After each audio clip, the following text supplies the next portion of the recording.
This an all-out blitz, real hard hits, them other podcast trash, we gon' make them all quit. We cover all the topics with intelligence and logic. I know you wanna score, but ID gon' stop it. We from Texas, so that mean that we Texans. Breaking down the X's and O's, our profession. No complaining, just training, you see the progression. They had a Pro Bowl for talk shows, we get selected. We gon' celebrate every win like a birthday. Ray J with the news, first with all the updates. Spin move on the competition, yeah, we juking them. You not really in touch if you not tuning in.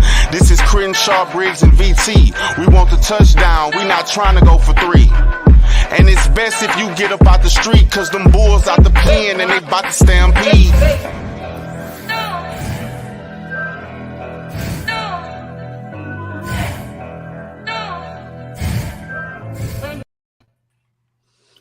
Hey everyone, and welcome to the Texans Fan Battle Podcast.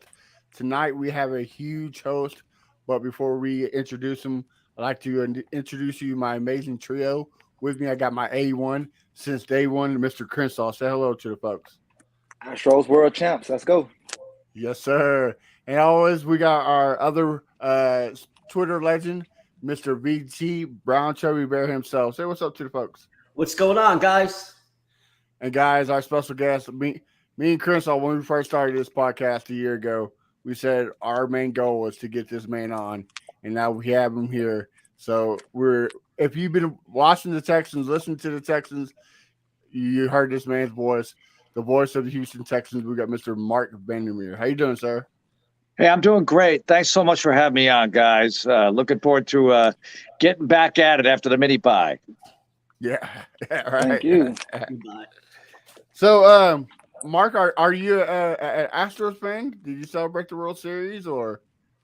Yeah, absolutely. You know, I think it's great that the Houston fans got rewarded with another baseball championship, you know, after what happened in 2017. And I just think it was sad that it could have been like Atlanta Braves of the 90s sort of stuff if they had kept going or kept making the postseason and not winning another one.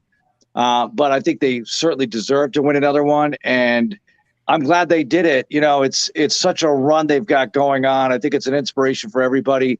When you look at the history of Houston sports, the fact that they have 2, the Rockets have 2. Look, I know we're still looking for number 1 here. You know, we are the youngest franchise, so we got that. But trying our best here. But I'm happy for the Astros. I am. I just think that, you know, it's going to be so sweet when we get to have a Texans parade someday, and I'm really looking forward to it.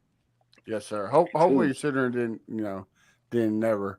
But we have a comment from our other host from the AFC South, Mattress Mac. Yeah, he deserved this win too. He got paid big time.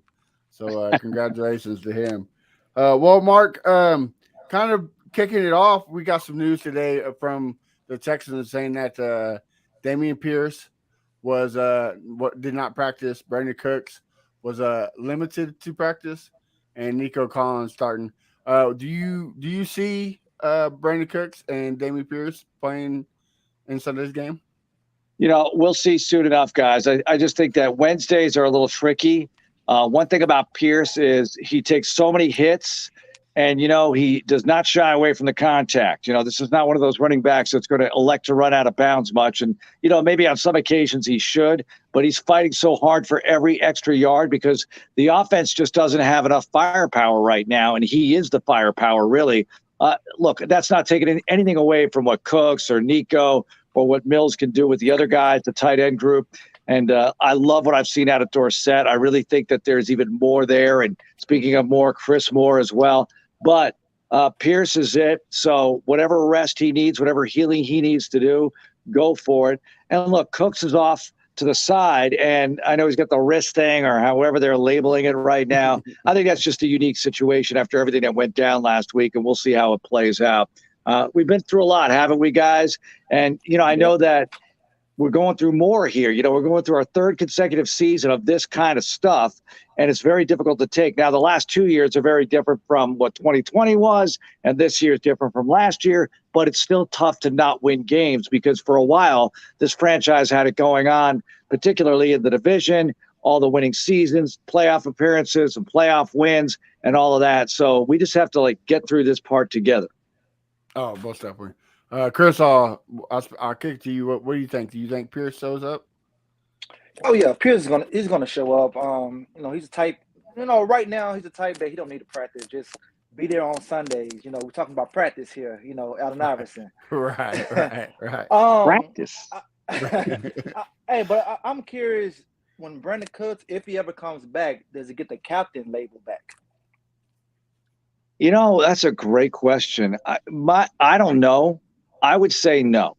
I would say that's probably gone for now. I thought it was really notable in the Eagles game when all the captains walked out there for the coin toss. And I'm looking down there, and I got the binoculars set, and we call the coin toss. We describe that moment, and here come the captains, and Laramie's with them, and I didn't see the C on his chest immediately. I'm way up in the booth, and John Harris on the sideline says to me in cue, I could hear him, but the audience can't. He said, "There's a big C on Laramie's chest. He's a captain now." So here we go. Laramie's a captain. And I thought they hung together really well. I thought that was the most together they looked offensively all season long on that first drive, and then on the drive where they tied the game at 14-14. So I thought that was really cool.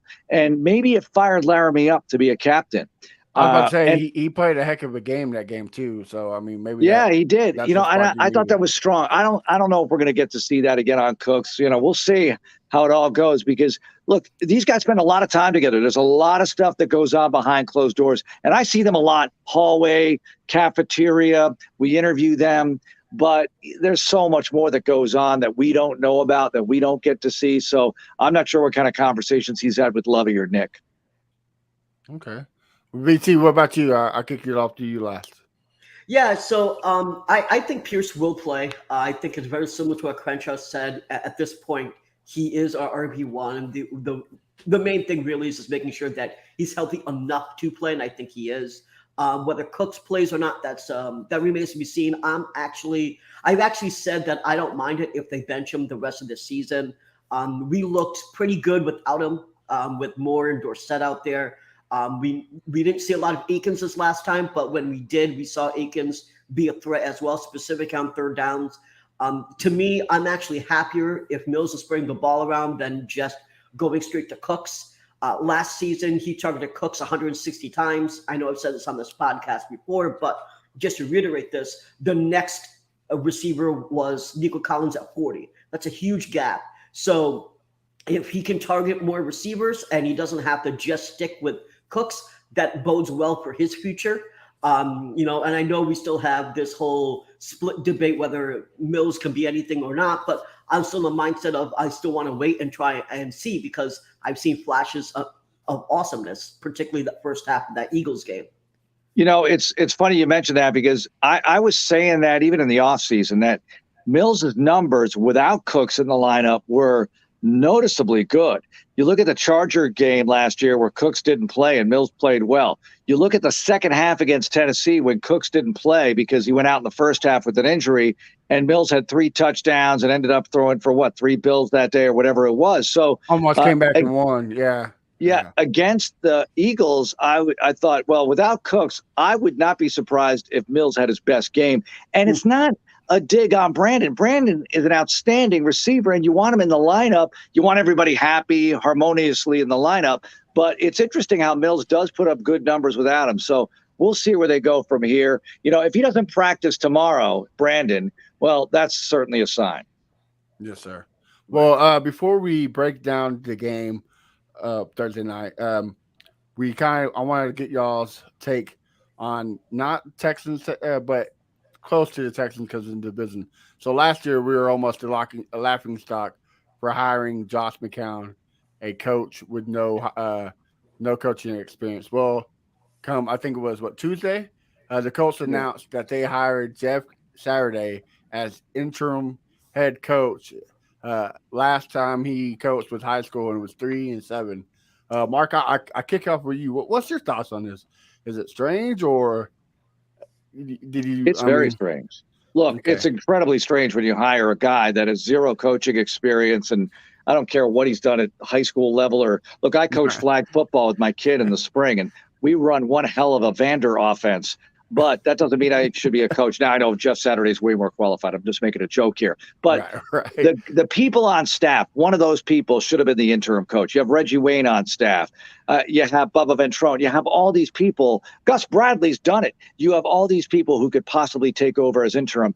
And I get it if you don't want to, let's say, have somebody take over and have the chance of it not working out at all, and that damages his future opportunities, perhaps, like a Reggie Wayne. Maybe that would. I don't know if it would or not. But there's also the chance that the Colts could start playing well. I and John Harris, we were having this conversation earlier tonight, that if they had Matt Ryan still out there, they could possibly, and a healthy Jonathan Taylor, they could possibly play a lot better. I was shocked they hired Saturday. I'm not shocked he took the job. Everyone says, well, why would he take it? Why should he take it? Are you kidding? He's got the chance to be an NFL head coach for half a season. That's all it's going to be. Let's face it. Maybe it's more. Maybe it works out, but it probably won't. And it'll be the experience of a lifetime for him, because when is he going to get a shot like that? But I do believe that people who want to coach should probably, coach like at some level in the organization as an assistant or whatever to get experience and then be able to move up from there. Agreed. VT, what's your thoughts on it? So the hire itself was weird as hell. Obviously, I was flaming all the people that I usually Colts fans that I flame on Twitter, because that's my thing. So I had to do that. However, I will say this. Jeff Saturday probably had the best comments of anyone in this type of situation who didn't have a lot of experience. And he basically said, I might suck. I might do real well, but I'm going to find out. And if I suck, I won't do this anymore. So if you're going to talk about putting this on someone that doesn't have any experience, at least he's being smart and saying he knows that he could very well suck. And that if he does suck, he's not going to do this again. That is actually having some sort of level head on your shoulders. And he said, why would I pass up on this opportunity? Of course, who would? If the Texans tomorrow gave me a call and said, you want to be head coach? Of course I shouldn't be. You think I'm going to say no? I mean, no one's going to turn down that opportunity, so I don't blame him for taking it. But I think it is positive that he actually has a level head on his shoulders and realizes that he doesn't have the experience. He has no one on his staff that has ever called to play. He knows he's going to struggle, but he's like, what if I'm good? We'll find out. Yeah. Crenshaw, I kick it to you. Yeah, I think it was very weird because, like Mark said, you got Gus Bradley on the staff. You also got John Fox on the staff, and one of those guys are more qualified than Jeff Saturday to be the coach. But I think they're just trying something. It's just weird because they didn't really catch as much heat that we caught just by interviewing Josh McCown. And it goes to show the way the league views us as a franchise, and we have to, change that in the future or whatever. But it's gonna be interesting. I'm gonna watch. I'm gonna see, and if it falls flat, I'm definitely gonna get on them. Yeah, I agree with you, Crenshaw, too. I just kind of surprised on the I don't know how to say this, the lack of outbursts that the Texans got. I mean, everybody was just on us for even thinking of hiring Josh McCown. So yeah, it's there. Well, guys, let's kick it off. Thursday night, the Eagles came into Houston. Me and Crenshaw was there. To me, there was a lot of green, which I could understand because a lot of Houston fans they were worrying about the World Series, so I can understand that. But Mark, let me get your take of the game. What surprised you and what impressed you of the Texans Eagles game? Well, yeah, I thought the crowd was actually relative to the situation where the season has gone and the fact that, yeah, you did have a World Series game that night. I thought it was actually pretty decent. And people came there to have a good time. And I was looking at the suite level and I saw a lot of full suites. And, I know there's some Eagles fans and they wanted to have a good time too. Football game's a big party for a lot of people. So primetime game, let's see what they can bring. And they put on a show. Mills with the 2 early touchdown passes, 2 first half touchdown passes. I thought Tegan Quatoriano catching his first TD, his first catch, his first game. 10 rookies played that night, guys. And Jalen Camp is not a rookie. He's an extra guy who caught his first pass. That was nice to see. I just like this youth movement they have going on. I've been saying it. I want to see the young and scrappy Texans. If they're going to go through this, if they're going to fall short in fourth quarters or whatever they're experiencing right now, develop all the talent you can, learn about your quarterback, see what you got in Pierce, which is apparently a lot, and see where it takes you from there. I still think that this team's got some wins in them down the stretch here. They still have the majority of the season left, but I'm not here to oversell anything. I just want to see how these young players continue to work hard, develop, and see what the future holds, because you have two outstanding draft classes potentially ahead of you, two more with Nick Caserio with these voluminous picks. Now, beyond that, of course, he's got normal drafts, so to speak. But I'm eager to see what this team puts together in the next 2-3 years. Okay. Well, were you impressed by Davis Mills' first 3 quarters of play? Yeah, and I know I kind of got off on a tangent there talking about the big picture, but yeah, I thought Mills looked really good in the first half. And then, the problem is with this team, as you guys know, late third quarter, fourth quarter, how many games it's been 20-20 or tied up or within 3, within 4 in the fourth quarter, unable to get over the top and win these games. And I think that Mills is obviously aware of this. Got to find a way to just will the team to victory down the stretch. Interestingly enough, the one game they won, they scored 13 points, and they got to be able to score more points. We all know that. You need more offensive production, because as bad as the defensive numbers can look like they did against Tennessee, even in that game, if you put together a drive in the fourth quarter, early fourth, late third, a touchdown drive, it changes the whole universe of the game. So let's see if they can do this. But I saw some promising things against the best team in the league. I don't think they're the best team in the league, by the way, but they are undefeated. You have to give them the respect. The Texans were spending a lot of time in the backfield that night. They got the sacks. They got after it. They got a turnover, only the third giveaway of the year for the Eagles. There were some encouraging things despite the loss. Yeah, most definitely. Crenshaw, you were there live with me. What do you think? What was your thoughts of it? Typical Texans game. We looked good one half, and then the second half, it's like they just stopped doing what made them good the first half. I feel like the defense played way better. I think they did a lot more run blitzing, so to stop the run game and everything. They really had Hurts really running around. They sacking him. He was hitting his tight end more, and that kind of killed us right there. But overall, I think they played pretty good. Mills, the decision making on those 2 interceptions. The first one, I think he should have just ran or just took the sack, and the second one, it was just a miscommunication. But we don't need those interceptions, especially in the red zone. I think he played a pretty good game. We could get that Mills, or we could get the Raiders Mills every Sunday. That's great to build on, but he got to be more consistent. You can't have 2 touchdowns and 2 picks game after game. Right now he's at 10 touchdowns, 8 interceptions. He need to get a little better at that. But overall, I think the game was great. Still a lot of questions what Pep Hamilton is doing, and including Lovey as well on the defense. I get he got to run that Tampa 2 because we don't have good pass rush, but I just wish he could change it up. Maybe give me 60-40, give me some man and then some Tampa, because I feel like that we're doing Stingley a disservice with the style he's playing. He should be playing a different style that fits his skill set. And I don't want to, make him lose his confidence of his skills because of what they have him doing. But looking forward to the Giants on Sunday. Oh yeah, and to Stingley's defense, I think AJ Brown only had 3 catches for 60-something yards in a TD. That's not terrible. So that's not terrible. Like Mark said, the youth movement is moving in Houston. Is good to see. BT, what you got? Let me add that when Stingley has actually been put on someone, he's not let a touchdown. He's had 289 snaps, the most by any rookie quarterback, and without allowing a touchdown. So there has been some progress, or some we've seen some stuff with Stingley. He's had the 1 interception.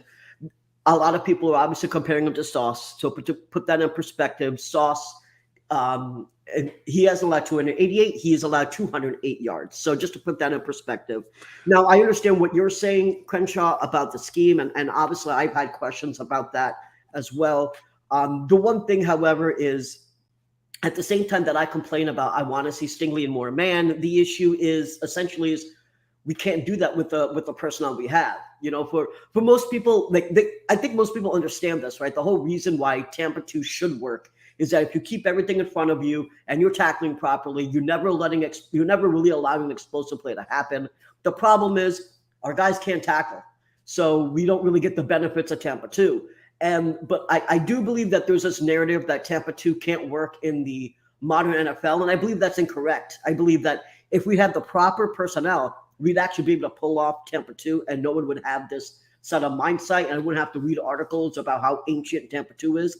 The real problem is we don't have the personnel to actually do anything. Now, you could question that and say, well, does that mean that Lovey should change up the scheme? Perhaps. There are some things that he was doing on third down that he's done all season, including the Eagles game where he tried to bait a quarterback, keeping a guy that's underneath free.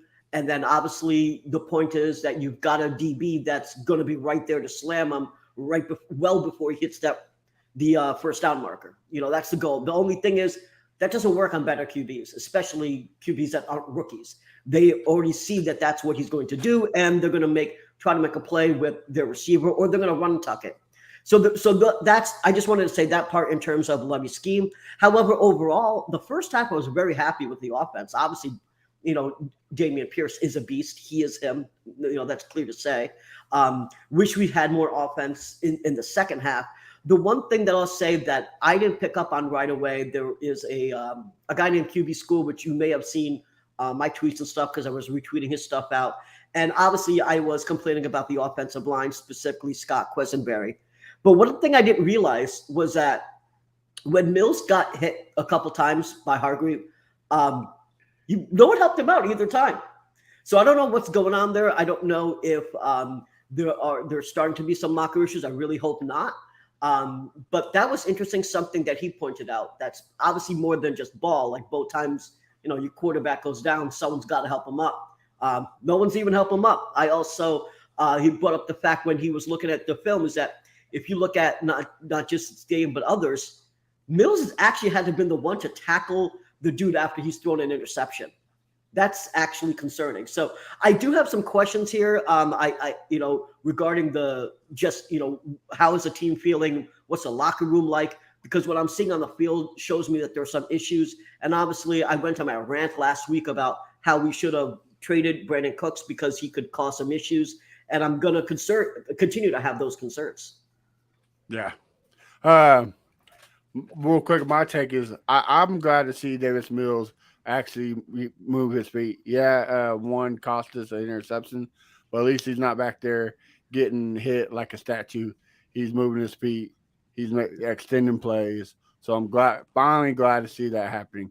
Real quick, we'll jump to the Giants game, and then if we can ask you a couple questions, Mark, you cool with that? Let's go. All right. Well, we'll start with you. New York, what do you think? What's the outcome of this game? And listening to some of the comments, I just think that when a team is going through what they're going through, it's important to stick together. And, as far as like help the QB up or whatever, I'm sure those things are mentioned, and we'll see if they get them corrected or figured out or whatever, because they have to stick together. And I think Lovey's the right guy to keep them together. And now you're going up to New York. You're going to an environment which is a tough place to play. And I think you get a little extra juice playing in the Big Apple. Now, with them, when you look at the way the Giants have put together their season, they have a lot of the elements that could give the Texans a ton of trouble, like Saquon Barkley. They did a bit better against the running game against the Philadelphia Eagles. I think, we talk about Stingley and what you've given up, what you haven't given up. They got to get teams into a throwing game. They got to get on top of a team by 2 scores in the second half. Imagine that. Wouldn't that be something? They need to figure that out, because I think they have the capability to do it. So the fast start has to be even faster, and then you have to find a way to ride Pierce into the sunset and maybe hold the ball a bit in the second half and get after the quarterback in obvious passing situations. Let's see what they have in passing defense, because I don't think it's been tested the way it would be had they been in tighter games down the stretch or actually had some leads really late in the game, because other teams aren't forced to throw on them. They're successful running. You cannot make this into a one-dimensional game for the Giants offense. Somehow you got to force them to throw the football. But I think that, look, Mills knows the clock is ticking, right? And this is a great opportunity for him. You know, he's got another bunch of starts coming up here to get better, to show that he belongs in 2023 and beyond. And why not take advantage of it? Because I think this with all the teams at this time of year, the narratives we have now are not necessarily going to continue, you know, and, you know, people feel great about the Jets or the Giants or whatever. Let's check in 7 games, 6 games, see how they are with a couple of games to go in the regular season. Maybe they're doing great. Maybe they're not. But I think a lot of things are going to change over the next several games for a lot of these squads. And I hope they change for the Texans. I hope they start to close some of these out. Yeah, I mean, that'd be big if we can just close it out. If we can show up in the fourth quarter, that'd be great. So, Mark, real quick, do you think we escape with the W or we come home with a loss? I never make predictions, guys. I mean, look, this has been a rough season. I think they're capable. Listen, they are capable of winning any game they play. When they went up to Tennessee last year, I know that was Tyrod and not Davis. And, you know, Tyrod willed the team into the end zone with his body a couple of times. But when they went up to Tennessee last year, you had no shot to beat a team that was going to be the eventual number 1 seed in the AFC. Yet you did beat them. This is a definite possibility on Sunday. Yeah, I agree. We've been in every single game. It has not been a blowout. So, yeah, it looks like a good game. Crenshaw, I'll kick it to you. What you think? What's your text of next week's game? What I hope they was doing this mini bye. They was watching what Seattle was doing to Barkley. Seattle pretty much had him, you know, intact. The linebackers were doing a lot of blitzing, getting to the quarterback. The linebackers had 4 out of the 5 sacks, so that's something to build on. The Giants one-dimensional. They're Barkley, and that's it. I feel like that if we just shut down Barkley, which is hard to do, but it's possible we can win this game. I know it's a hostile environment. Road Mills is not as good as home Mills. I don't know what the weather's going to be like up there this weekend. I haven't checked, but I think we can win this game, and I'm going to say we're going to win this game right here. You know, they're coming off a bye, so they might overlook us and everything. I think we're going to come in and beat them pretty good. Okay. All right. BT, who you got? The weather's going to be cold as hell. I am preparing my bag, which is going to be full of pullovers like this and obviously Texan stuff. So yeah, it's going to be really, really cold. I'm going to be watching it with a friend of mine that's a Giants fan and a friend of mine that's a Dolphins fan. So it's the 3 of us that are going to be watching it, and obviously I'm going to be rooting for the Texans. And I think that we're not going to pull out a win, but I do think we're going to look competent. I think that we're going to have Dameon Pierce on. I think we're going to see a little even more with Mills using his legs. Whether or not Cooks is playing, to me, is honestly almost irrelevant. So I'm not even going to really factor that in the equation. I think that you have Chris Moore out there. You've got Philip Dorsett. He's made those dudes look really good. Philip Dorsett made that great adjustment on the sideline. So you know that he can actually help out Mills when he's struggling as well. So that's something you want to see. So I think we're going to put up some points. I see that, you know, we could get 21, 24 points, but I do think that they're going to put more points on the board with rushing TDs, both with Saquon and with Daniel Jones. So I see them coming up with probably like 38. So, but I do see us being competent. You know, we could put up 24 points, and I think they'll probably have 38. But it's gonna look like a good game. I hope I'm completely wrong and we kick their butt. There'll be nothing better than me to laugh in my. Liz is probably watching. Liz, I cannot believe it. If we win, I will be the most annoying person on the face of the planet that game. Just letting you know. Yeah, I gotta agree with Crenshaw. I think this is a game that we shocked everybody, and I'm not sold on the Giants. I know the record says otherwise, but is this one of those teams? I don't believe in them quite yet. So I think the Texans are going to pull the upset. I think Dameon Pierce is going to be the better back this weekend. I think he's going to run for a ton of yards and a couple touchdowns because it's going to go to the ground game. Only a bad weather is going to go to the ground game. If it does, I believe in Davis Mills more than I do Daniel Jones.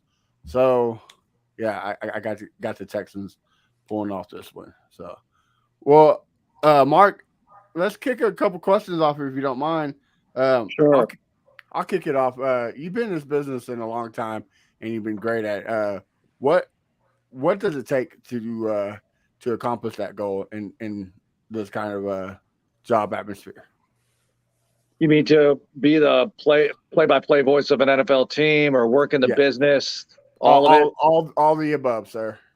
You know, I made a decision when I was like in my mid-20s, which was 10 minutes ago. No, it was a while ago. But I just thought, I want to do what I love for a living. You know, you guys have a passion about talking about this stuff, and I did too, and I still do. And that's the thing. You know, I got a passion for this every single day, and I love doing it. You know, people say, well, that game must have been so tough to call. They're all tough when you lose, but I feel blessed to be in the booth. I really do. And be able to talk sports.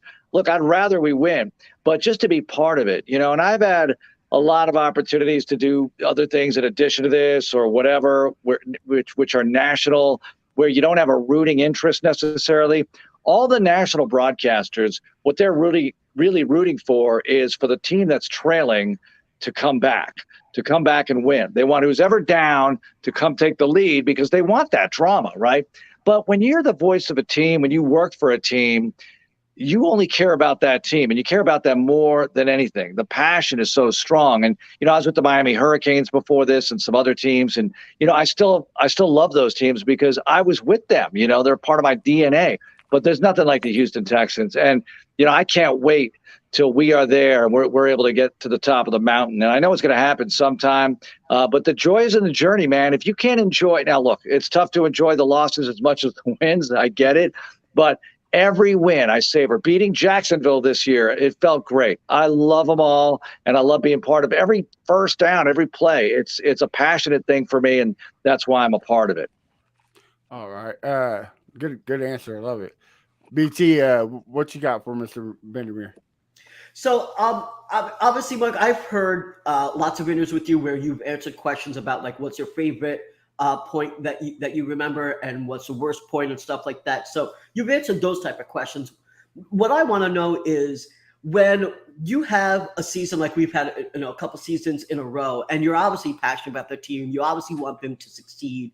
And what's the feeling that you go through when you know that you have to call a game and it's a game where you know that it's a harder chance that we may have?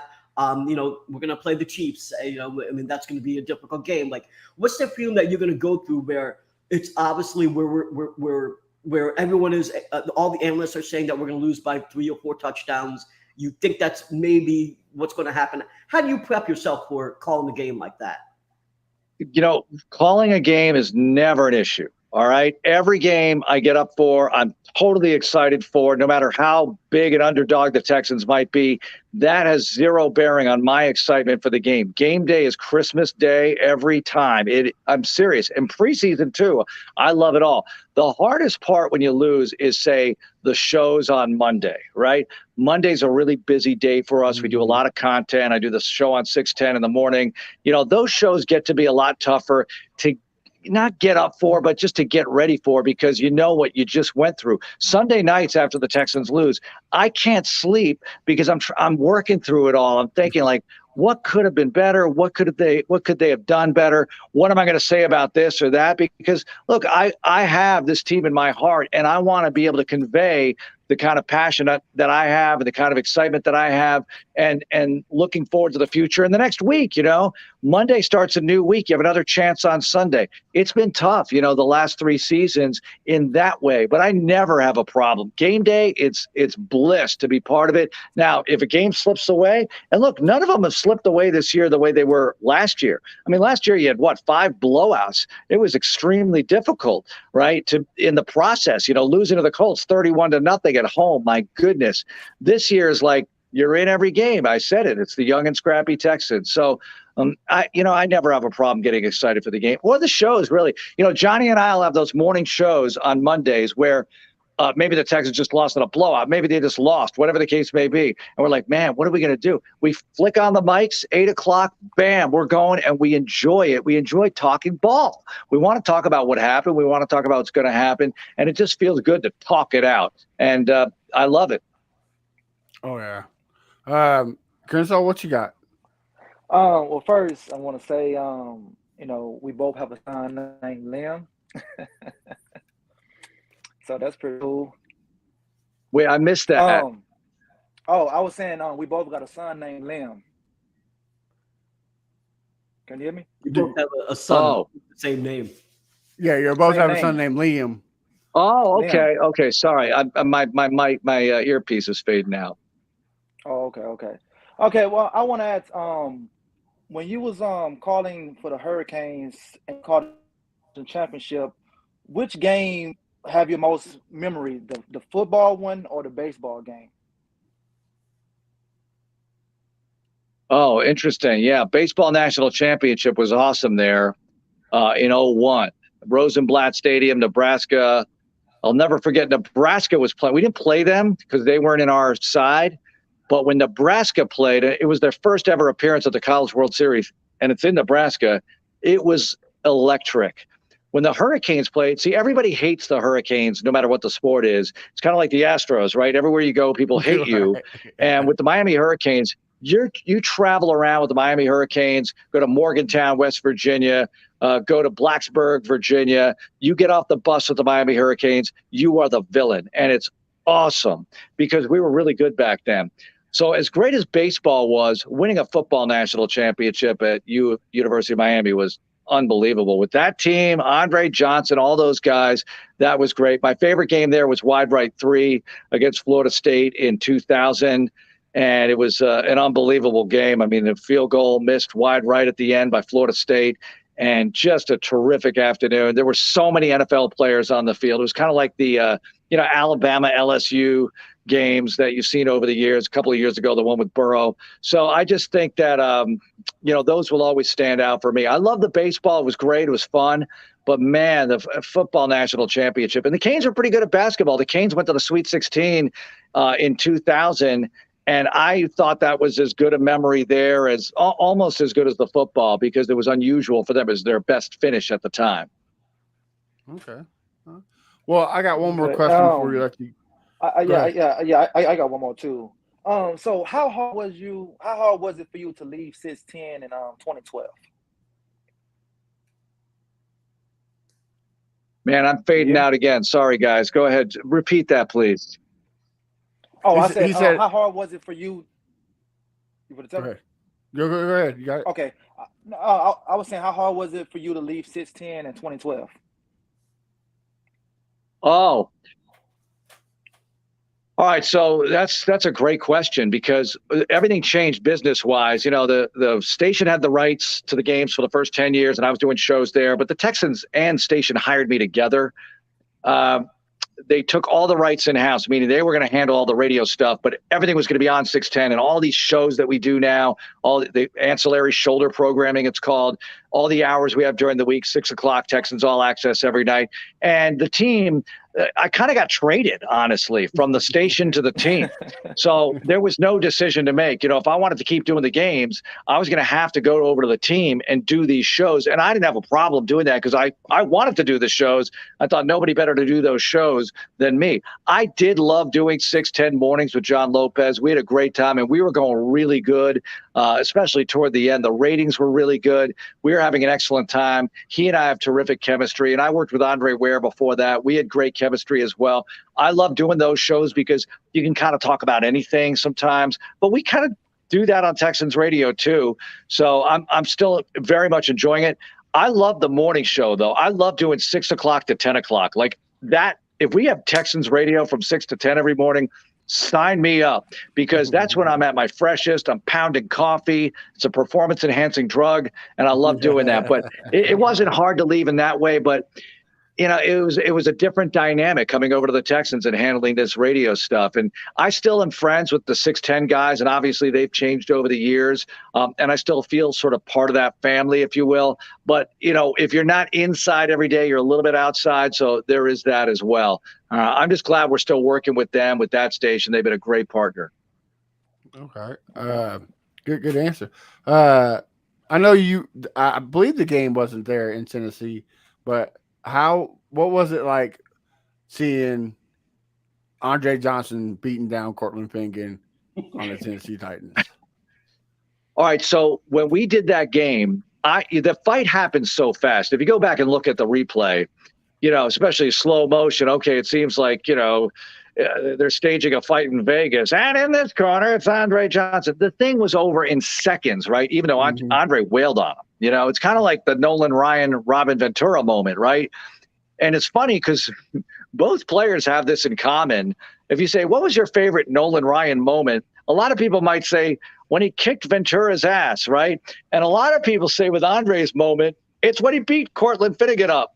It's kind of funny that both those athletes, and they're both Houston greats, Texas greats, have that in common. And I have many more Andre memories than that, by the way. But that happened so fast, I kind of missed it. I just saw this flurry. Rich Lord was doing our sideline at the time, and he saw the whole thing. He was just right in front of it, right at that sideline. So I threw it down to him, and it was his call of what had transpired that we ended up using in highlights and stuff like that. Because I didn't have any and Andre Johnson's throwing haymakers. I didn't have any of that while it was happening. I would love to call some boxing, by the way. I think that would be fun. Yeah. I mean, that was a great match, Andre did some work on him. Well, BT, before we let him go, you got one more question or? I got a question on just the current state of affairs on what you think, because we have talked a little bit, obviously, about Davis Mills. We've talked a little bit about Brandon Cooks and stuff like that. I want to get your feeling of the coaching staff, not players. What are they feeling? Do they think that they're headed in the right direction? Do they think there's still a lot of question marks? Do they think that they're making baby step progress? What is your feeling? Because obviously, you're closer to them than we are, particularly Lovie Smith and Pep Hamilton. How are they feeling? How do they think they're progressing this season? Do you think they're already thinking about their plans for the offseason and next season?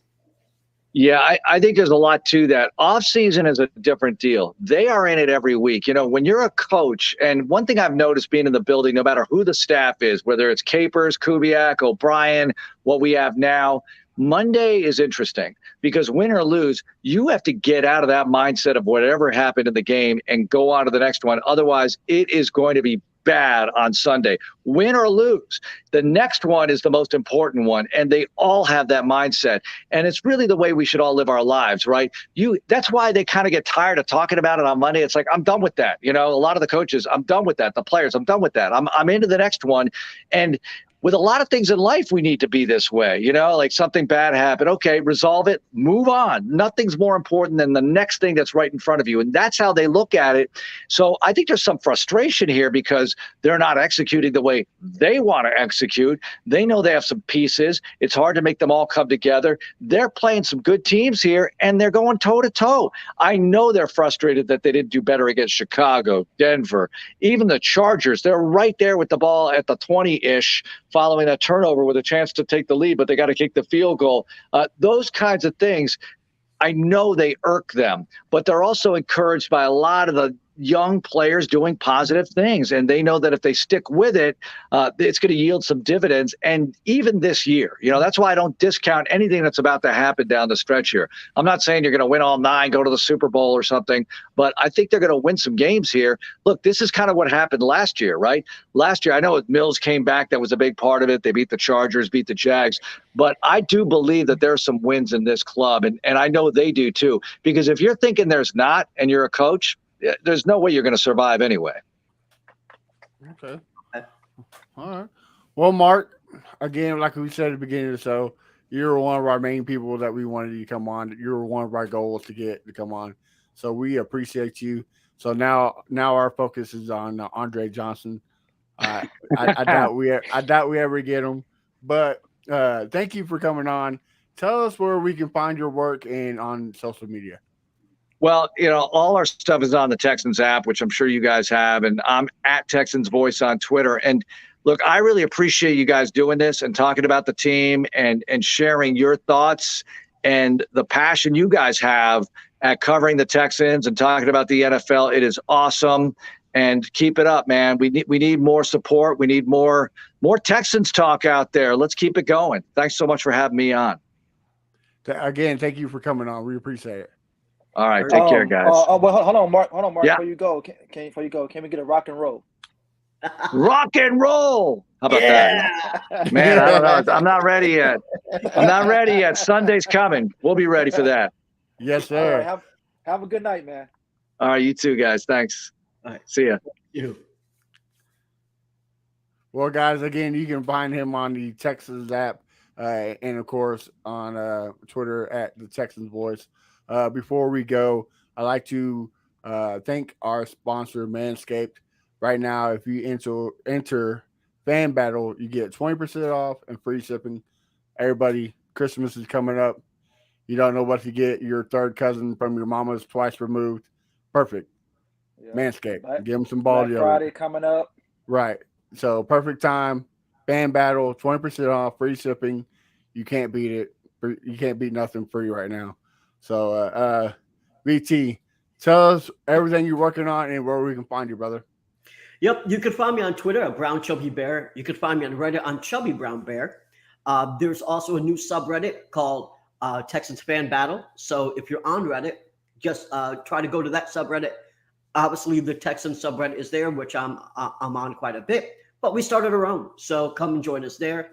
Also, go to the website TexansFanBattle.com. There's quite a few articles there. We've updated the look and feel a little bit, so you can find the episodes a little easier. The podcast will be easier in order. So check that out. There's a bunch of articles there. The last one that I wrote was about how divided and frustrated and split Texans fans were.